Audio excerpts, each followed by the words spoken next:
नमस्कार दोस्तों, आज के इस वीडियो में हम लोग बात करेंगे कि स्टॉक मार्केट कैसा रह सकता है आने वाले हफ्तों में।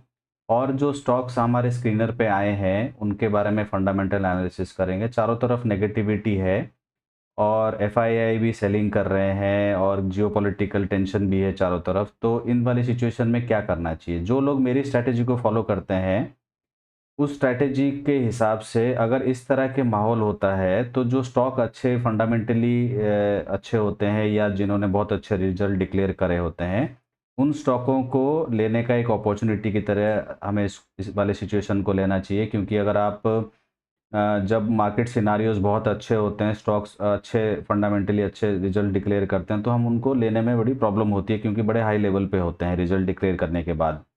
बट इस तरह के सिनेरियो में क्या हो सकता है, जो स्टॉक अच्छे फंडामेंटली रिजल्ट डिक्लेयर कर रहे हैं, उनको आप वॉच लिस्ट बना के और जो हम लोग 2 टेक्निकल फॉलो करते हैं, एक तो ईएमए वाली स्ट्रैटेजी फॉलो करते हैं, एक 20 और 100 वाली ईएमए वाली स्ट्रैटेजी फॉलो करते हैं, उनको यूज़ करके हम उन अच्छे स्टॉकों को ले सकते हैं। अगर अभी तक आप देखोगे स्क्रीनर पे तो हमारे पास शायद 15 से 16 स्टॉक आए हैं।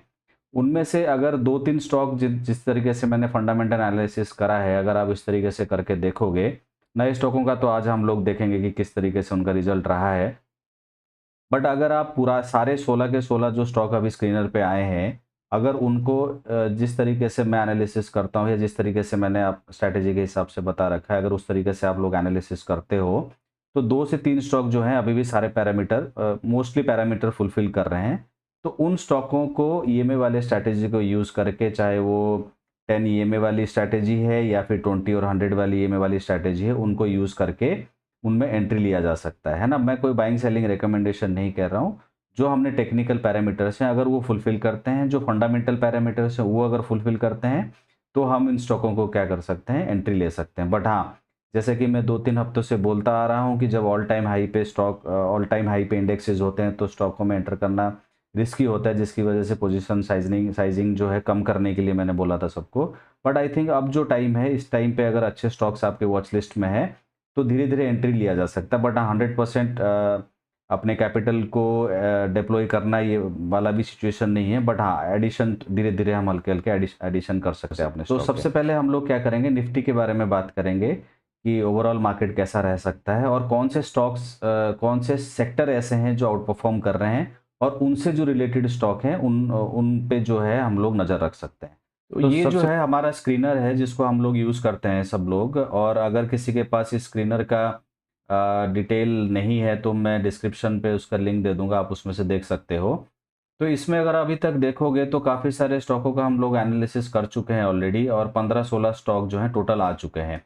और अगर इन 15-16 स्टॉकों में जिनका हमने पहले एनालिसिस किया हुआ है, उनके तो हम जिनको नहीं पता है उनको पुराने वीडियो में जाके देख सकते हैं। बट जो नए स्टॉक 4-5 स्टॉक आए हैं ना, उनके बारे में हम लोग फंडामेंटल एनालिसिस करके देखते हैं, उनका एक रिज़ल्ट किस तरीके से रहा है ना?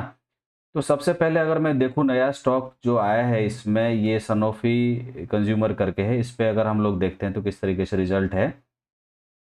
अगर ओवरऑल ऊपर से देखते हो तो क्वार्टरली सेल्स, क्वार्टरली प्रॉफिट, अगर इन सबको देखते हो तो पैरामीटर सारे फुलफ़िल कर रहे हैं। अब नीचे आते हैं तो सबसे पहले जैसे कि मैंने कहा है कि अभी टेक्निकल अगर नीचे जाने से पहले सबसे पहले हमें क्या देखना चाहिए कि ओवरऑल जो है इनके टेक्निकल किस तरीके से है। तो अगर अगर मैक्स करके आप देखते हो तो इसमें कोई ट्रेंड नहीं दिख रहा है मुझे, या तो बहुत कम डेटा है इसमें, अक्टूबर से लेके अभी तक का डेटा है। अगर तुम इसको देखते हो तो टेक्निकली कोई ट्रेंडिंग नहीं दिख रहा है। बट अगर जो हम देखते हैं कि 50 ईएमए 200 ईएमए के से ज़्यादा होना चाहिए, वो वाला कंडीशन है इसमें। बट ट्रेंडिंग स्टॉक नहीं है, टेक्निकली ये दिख रहा है इसमें। अब आते हैं क्वार्टरली रिजल्ट्स पे। अगर क्वार्टरली रिजल्ट्स देखते हो तो इसमें ऐसा सीज़नैलिटी हम नहीं बस कह सकते क्योंकि बहुत कम डेटा है इसमें। बट हाईएस्ट जो है सेल्स इसमें हाईएस्ट नहीं है अगर आप देखते हो। ऑपरेटिंग मार्जिन जो है 37% से 32% रहा है। हिस्टोरिकली भी 37-39 हुआ करता था, तो ऑपरेटिंग मार्जिन कम हुआ है इसमें। और नेट प्रॉफिट भी हाईएस्ट नहीं है। तो हमारे जो क्राइटेरिया तीनों हैं कि नेट प्रॉफिट हाईएस्ट होना चाहिए और मार्जिन स्टेबल होना चाहिए और सेल्स जो है वो हाईएस्ट होना चाहिए सारे क्वार्टरों का। बट ये चीज़ें तीनों चीज़ें फुलफ़िल नहीं कर रहा। जब क्वार्टरली रिज़ल्ट भी ये चीज़ें फुलफ़िल कर रहा नहीं कर रहा है और टेक्निकली भी हमको बहुत अच्छा नहीं दिख रहा है, ट्रेंडिंग नहीं है, तो हम इसको स्किप कर सकते हैं। हमारे पैरामीटर्स ये फुलफ़िल नहीं कर रहा है। सेकंड स्टॉक पे आते हैं, ये है क्रिजाक करके है, इसके बारे में देख लेते हैं क्या है। ये नया ऐड हुआ है अपने स्क्रीनर पे। इसको अगर मैक्स करके देखोगे तो ये ऐसे भी डाउन ट्रेंड में दिख रहा है। तो टेक्निकली अगर मैं यहीं पे देख लूँ कि ये अच्छा स्टॉक मतलब टेक्निकली अच्छा नहीं दिख रहा है, तो हमें आगे का स्किप कर सकते हैं एनालिसिस, फिर भी एक बार देख लेते हैं कि रिजल्ट्स कैसे हैं इसके करके ना। बहुत कम रिजल्ट्स हैं और हाईएस्ट भी नहीं है, और इसको इंटरप्रेट करना बड़ा मुश्किल काम है। तो इस तरह के स्टॉकों को हम लोग अवॉइड कर सकते हैं जिसमें ना डेटा बहुत कम होता है, कि हम ट्रेंड देख पाएँ कि हिस्टोरिकली कैसा रहा है। तो वो ट्रेंड जब हम नहीं पता कर पाएँगे तो फंडामेंटली हम अच्छे से एनालाइज़ नहीं कर पाएँगे। तो इस तरह के स्टॉक को स्किप कर सकते हैं। उसके बाद अगर हम आते हैं, मैंने यहाँ पे जो हम लोग एक सीट मेंटेन करते हैं, तो इसके हिसाब से ये 4 स्टॉक नए हैं। एक बीएलएस देख लेते हैं, एक आइनॉक्स देख लेते हैं। अगर बीएलएस पे आते हो, तो इसमें वैसे on the face of it तो ठीक दिख रहा है, सारा सेल्स वगैरह ठीक है, प्रॉफिट भी ठीक है। सबसे पहले हम लोग इसको मैक्स करके टेक्निकली देखते हैं। इसमें मुझे एक चीज़ बड़ी अच्छी दिख रही है कि यहाँ पे ना स्क्वीज़ हो रहा है। कोई बाइंग सेलिंग रिकमेंडेशन नहीं है, बट यहाँ पे ना अगर आप प्राइस का रेंज देखोगे यहाँ से लेके यहाँ तक का ना, तो ये थोड़ा स्क्वीज़ टाइप का जो है सेटअप बना रहा है। इसको ध्यान रखने वाली बात है।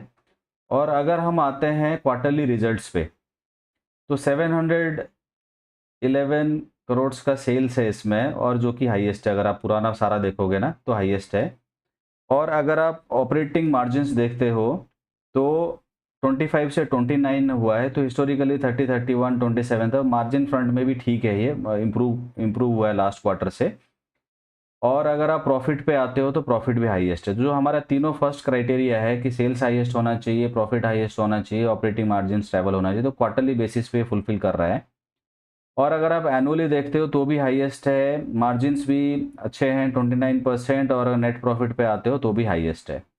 तो एनुअली और क्वार्टरली दोनों पैरामीटर्स, जो हमारे दोनों बेसिस पे जो पैरामीटर होते हैं, दोनों फुलफिल कर रहे हैं, ये कर रहा है ये बीएलएस।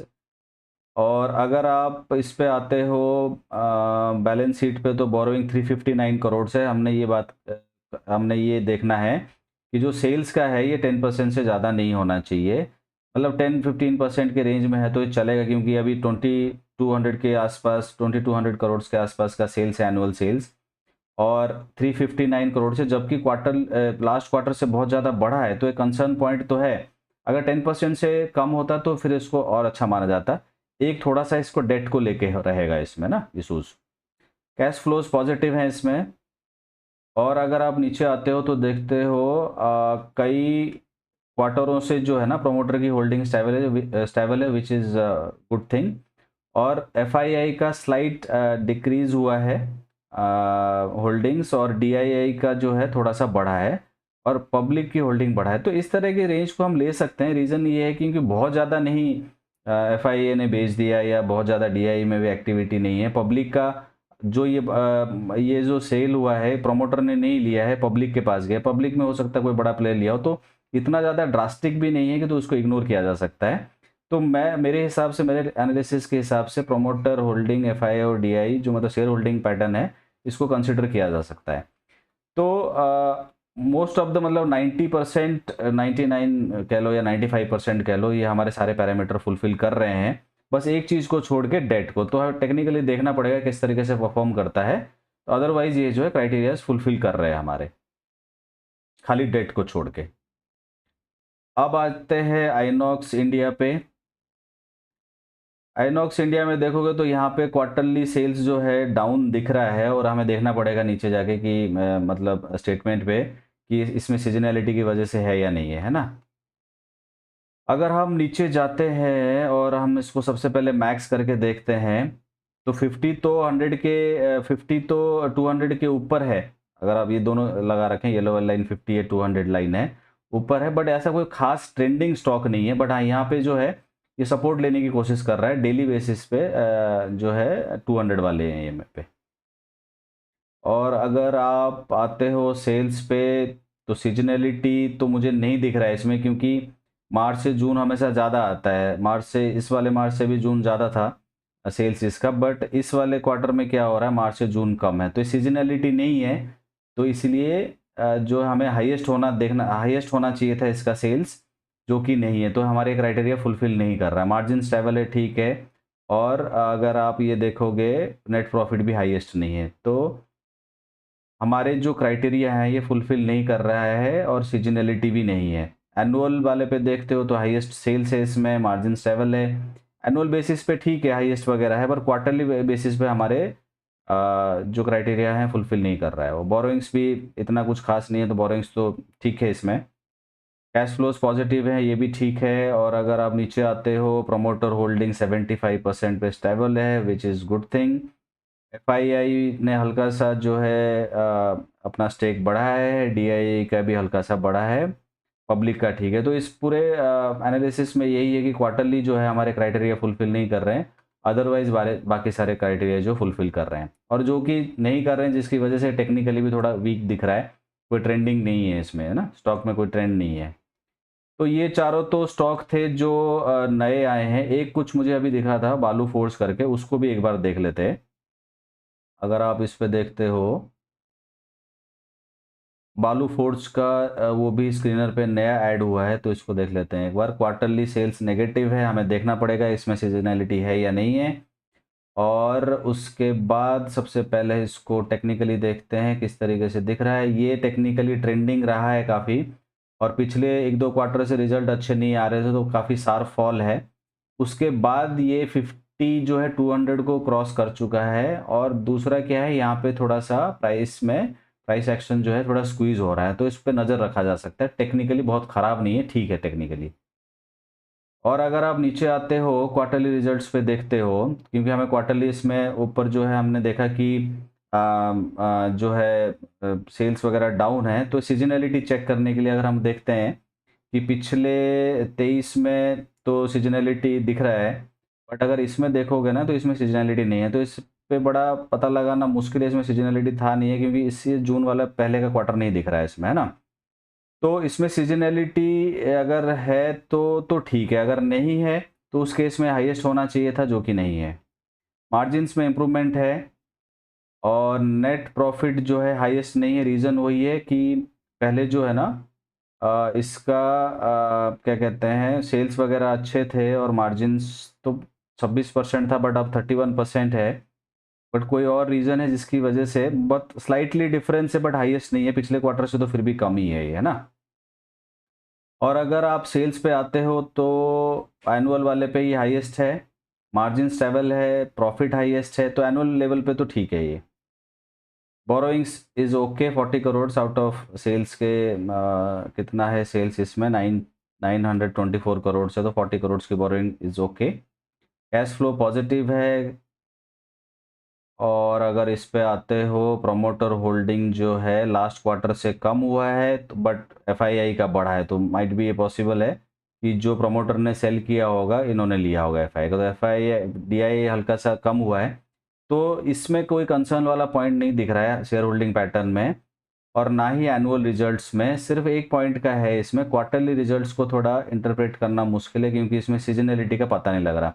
बट हाँ, अगर कोई देखना चाहे डिटेल में, तो 22 का जाके ना 2022 के मार्च में से एक बार देख सकते हैं कि मार्च से जो है 22 में भी जून में कम हुआ था। अगर ऐसा ट्रेंड है तो इसमें ये एबनॉर्मल हो सकता है किसी एक क्वार्टर में, और सीजनैलिटी हो सकती है, तो उसको देख के फिर क्वार्टरली बेसिस पे देखा जा सकता है। अदरवाइज ठीक लग रहा है ये, खाली अगर क्वार्टरली रिजल्ट्स को छोड़ देते हो तो ये तो सारे जो स्क्रीनर स्टॉक थे जिनके रिजल्ट्स आए हैं, और इनको इनको अपने तरीके से फंडामेंटली एनालाइज करके देखना है कि किस तरीके से रह सकता है आने वाले टाइम पे। और ये जो स्टॉक्स आ रहे हैं और जिनमें अगर मैं बोलता हूँ कि फंडामेंटली ठीक लग रहे हैं, तो इस तरह की चीज़ें ना इन स्टॉकों को लेके आप लोग क्या कर सकते हो, वॉच लिस्ट बना के रख सकते हो। और जो हम लोग ईएमए वाले स्ट्रैटेजी यूज़ करते हैं, अगर उसके पे आपको दिखता है कि बाइंग या सेलिंग का अपॉर्चुनिटी है, उसमें हल्का हल्का एंटर कर सकते हो। तो हल्का एंटर का इन द सेंस क्या मतलब है कि अगर मान लो आपको 100 रुपीज़ या 2 लाख रुपीज़ लगाना है, तो अभी क्या करो, 50,000 लगाओ। अगर वो ट्रेंडिंग होता है तब फिर उसमें ऐड करना है, क्योंकि सिचुएशन हो सकता है कि आगे थोड़ा और ख़राब हो, और जिसकी वजह से क्या होगा, क्या मार्केट्स में क्या हो सकते हैं, अगर और फॉल आता है तो ये सारे थोड़े से और नीचे मिल सकते हैं। तो इसीलिए मैं कह रहा हूँ कि थोड़ा सा कम जो है इनिशिएट करो पोजीशन, धीरे धीरे ऐड करना है, एक साथ ऐड नहीं करना है, क्योंकि स्ट्रैटेजी तो ये कहता है कि आप 10 स्टॉकों में इक्वली बांट दो, डिस्ट्रीब्यूट करो और पूरा का पूरा कैपिटल एक में लगाना होता है, पूरा एक साथ। बट इस वाले सिनारियोज में जो है थोड़ा सा सेफ प्ले करना होगा, तो आप पहले थोड़ा सा कम लगाओ, मतलब अगर 50% लगा लो और 50% जो है अगर और गिरता है तो उस वाले सिचुएशन में ले सकते हैं ना। तो इस तरह की स्ट्रैटेजी यूज कर सकते हो। उसके बाद हम लोग क्या करते हैं, स्टॉक के बारे में हमने देख लिया, जो नए स्क्रीनर पे स्टॉक आए हैं उनके हमने फंडामेंटल एनालिसिस कर दिया, मेरा इंटरप्रिटेशन मैंने आपको बता दिया। अब हम लोग देखते हैं ओवरऑल मार्केट कैसे रह सकता है, निफ्टी कैसे रह सकता है, उसके बारे में निफ्टी का चार्ट है वीकली वाला चार्ट। तो यहाँ पे हम पहले पिछले वीक में हम लोग बात कर रहे थे कि शायद हो सकता है यहाँ पे कहीं पे ना वो सपोर्ट ले सकता था, बट ये नहीं ले रहा है सपोर्ट और गिरे जा रहा है। तो अगर आप देखो तो 6 वीक से, लास्ट 6 वीक से जो है एवरी वीक में नेगेटिव कैंडल बन रहे हैं। तो जब इस तरह की सिचुएशन होता है तो ये तो 20 और 100 वाला ईएमए वाला स्ट्रैटेजी के हिसाब से ऐसे देख रहा है। अगर आप इसको अपना ईएमए वाले 10 ईएमए वाले स्ट्रैटेजी पे देखते हो, तब भी यहाँ पे कहीं इनिशियल अभी सपोर्ट नहीं दिख रहा है ना। तो पहले ये सोच रहे थे कि 10 की जगह शायद 20 पे यहाँ पे कहीं पे एक ग्रीन कैंडल बनना चाहिए था, बट अदरवाइज नहीं बन रहा है। तो इस वाले वीक में भी मोस्ट लाइकली जो है नेगेटिव कैंडल ही बनेगा। तो अभी थोड़ा सा वेट करना पड़ेगा जब तक ये यहाँ पे कहीं पे किसी एक ईएमए पे सपोर्ट नहीं लेता है ये, और सपोर्ट लेके और एक ग्रीन कैंडल वीकली बेसिस पे नहीं जब तक बनता है, तो फुली कैपिटल इन्वेस्टेड रहना ठीक आइडिया नहीं रहेगा। तो कोशिश करा करो कि अभी अगर आपको लेना है, बहुत अच्छे फंडामेंटली अच्छे स्टॉक आए हैं और आपको लेना है, तो आप क्या करो, 25 to 50% के अराउंड जो है कैपिटल आप डिप्लॉय कर सकते हो, उससे ज़्यादा नहीं करना है। तो निफ्टी में ऐसा कुछ सपोर्ट रेंज अभी तक तो नहीं देखना, हमें देखना पड़ेगा आने वाले वीक्स में कैसा रह सकता है ये। बट अभी भी ऑटो और मेटल और कैपिटल गुड्स को लेके मेरा स्टैंस पॉजिटिव ही है। जब भी रिकवरी का चांसेस आएगा निफ्टी में ओवरऑल मार्केट में, तो मुझे लगता है सबसे पहले जो है ऑटो सेक्टर में ही आना चाहिए। और अभी भी इस वीक में जो है ये ग्रीन कैंडल ही बना रहा है, अगर ऑटो वाले को देखते हो तो ऑटो से रिलेटेड जो भी स्टॉक हमारे स्क्रीनर पे आ रहे हैं उन पे थोड़ा फोकस बना के रखो। उसके बाद मेटल से रिलेटेड कोई स्टॉक तो नहीं आया, बस स्टिल ये पॉजिटिव ही दिख रहा है आने वाले टाइम पे। अगर मेटल से रिलेटेड कोई स्टॉक आता है तो हम उसको वॉच लिस्ट में रखेंगे, और पॉजिटिव व्यू बना के रखना है मेटल वाले से जो स्टॉक होते हैं, मेटल सेक्टर से रिलेटेड जो स्टॉक होते हैं। और अगर आप स्क्रीनर पे देखोगे तो कैपिटल गुड्स के बहुत सारे स्टॉक आ रहे हैं, बट अगर आप इंडेक्स वाइज देखते हो तो ये भी निफ्टी की तरह ही लास्ट के 5 वीक से तो गिर ही रहा है, तो यहाँ पे कहीं सपोर्ट नहीं है। बट मैं फिर भी सीजी या कैपिटल गुड्स इंडेक्स को लेकर थोड़ा सा पॉजिटिव हूँ। तो ये भी जब मार्केट रिकवर करते हैं, क्योंकि अगर आप स्क्रीनर लेवल पे देखते हो, अगर हम इसमें देखें तो काफ़ी सारे जो हैं स्टॉक्स जो हैं कैपिटल गुड्स के हैं इसमें, है ना। तो अगर हम इसको फिल्टर करते हैं, सेक्टर पे फिल्टर करते हैं इसको, तो कैपिटल गुड्स के दो स्टॉक तो हैं ही है स्क्रीनर पे, है ना। ये दो का मतलब ये नहीं कि बाइंग सेलिंग करने लग जाओ, दो स्टॉक हैं इसमें, और हेल्थ केयर में 4 आ रहे हैं। आईटी तो वैसे इग्नोर करना है, तो मुझे लगता है, सॉरी दो नहीं है, इसमें 4 स्टॉक हैं कैपिटल गुड्स में। तो जब स्क्रीनर पे बहुत सारे स्टॉक एक सेक्टर से रिलेटेड आते हैं ना, तो उस पर नज़र बना के रखा करो। इसीलिए मैं कह रहा हूँ कि जो कैपिटल गुड्स का जो सेक्टर है उससे रिलेटेड जो स्टॉक हैं, उसमें अगर अच्छे आते हैं, फंडामेंटली अच्छे रिजल्ट वाले स्टॉक आपके वॉच लिस्ट में रहते हैं, तो उस पर नज़र बना के रखना। अभी भी मेरा सेक्टर को लेके, ऑटो मेटल और कैपिटल गुड्स को लेके अभी भी मैं पॉजिटिव साइड में ही रहूँगा। और पर इंतज़ार करना पड़ेगा कि जो ओवरऑल मार्केट है वो कैसे परफॉर्म कर रहा है। ओवरऑल मार्केट के परफॉर्म करने के बाद अगर जैसे ही इसमें थोड़ा सा बुलिशनेस आता है मार्केट में, तो मुझे लगता है ये तीनों जो स्टॉक हैं आउट परफॉर्म कर सकते हैं। और जो पोजीशन बनाओगे वो बहुत जो फुली कैपिटल इन्वेस्ट नहीं करना है, चाहे कितना भी टेम्पटिंग लग रहा हो स्टॉक। थोड़ा सा महंगा खरीदना ज़्यादा सही है कंपेयर टू गिरते रहेंगे स्टॉक, तो कितने भी गिर सकते हैं किसी को नहीं पता। तो थोड़ा सा मार्केट को बुलिश होने दो, थोड़ा सा पॉजिटिव होने दो मार्केट को, और जो कैंडल हैं वो थोड़े से ग्रीन बनने दो वीकली बेसिस पे एटलीस्ट। तो उसके बाद जो है कैपिटल डिप्लॉयमेंट ज़्यादा करा जा सकता है। बट अभी के लिए जो है थोड़ा-सा कॉशियस रह के ट्रेड करना है और जिसको भी ये स्क्रीनर वाले स्टॉकों में पोजीशन लेना है, थोड़ा कम लेना है। तो आज के लिए इतना ही, फिर नेक्स्ट वीक में मिलते हैं। जो नए स्टॉक आएँगे उनके बारे में डिस्कस करेंगे और ओवरऑल स्टॉक मार्केट के बारे में।